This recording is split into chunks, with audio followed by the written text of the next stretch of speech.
از صنعت والای استاد است که در دههای دستگیرک نه یک بار نه دو بار هزارها در خانواده این مردم سربلند صنعت دوست خدمت‌های ارزنده و شایسته کرده است.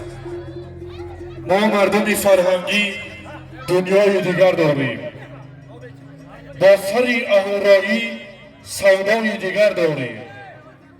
هر روز خدا گوییم، هر روز دعا گوییم، هر روز که می آییم دمسازی دیگر داریم. از پیر دعا گرفتنم یک دولت، از درد شفا گرفتنم یک دولت.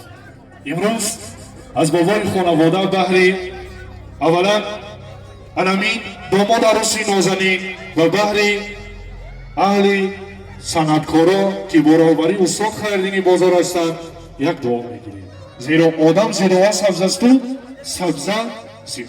مرحمت با اینجا.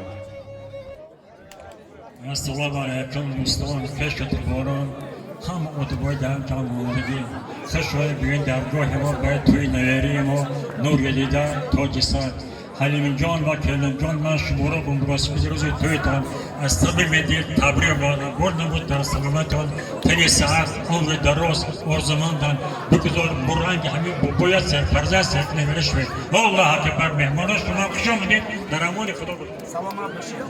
مبارک شود حلیم جان بزم خرسندی از نام بابا جان دعا گرفتیم بگذار که تمام مردمی که دمی خرسندی شما جمع مادن همیز میسر گردد. زنده باشید. تشکر زیاد میگیم.